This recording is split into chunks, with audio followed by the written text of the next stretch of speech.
Hey y'all, welcome to Freedom Makers. I'm Amanda, and today I have been pruning my squash and zucchini. Now I know this looks like a lot. This looks like a lot of stuff that's off of here. But I was out this morning and I was actually harvesting the flowers off my sage that have dried out because it's going to rain tomorrow and I don't want those to get mildewy and have to dry out again. Like, you need to get them when you can get them.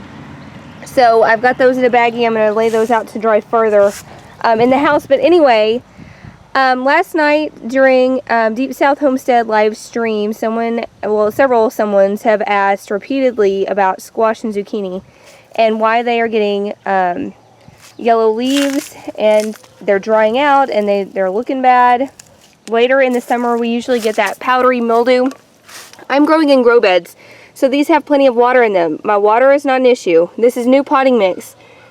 Fertilization should not be an issue. So someone had mentioned in that live stream that it could be a pollination issue. So I looked up M.I. Gardner. Someone had mentioned that video specifically. He was talking about blossom rot, and I am having some of that. And he was talking about how if they are not fertilized, these will just rot. They will not produce.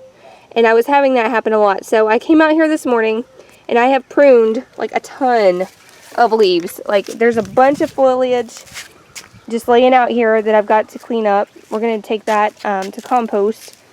But my plants look kind of naked now in a lot of places.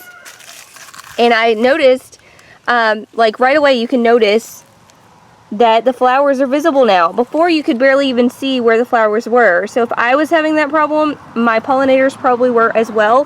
So I can see I have some healthy squash here at the bottom. I left those. Any with the blossom end rotting, I took out. I think I'm going to take this leaf out too, because that's looking a little peaked. And he said if there is anything overlapping, if any of your leaves are crossing between plants, get rid of them. Your plant really doesn't need it. It doesn't need that extra. And so we're going to try that this year. I've never, ever pruned my squash and zucchini. This year I am. We will see how it goes. The grow boxes are going to help tremendously anyway because they will be watered more than if, I had just had them in the garden. Last year I started pruning my tomatoes back more than I ever have before, and they produced awesomely. So I am hoping that will be the case with my squash and zucchini as well. You can see, like, I've cut a lot from around these. He said anything low, anything brown, anything crossing you want to cut, and then your plants will grow up and your pollinators will be able to find these blooms. So my zucchini is not blooming very much yet.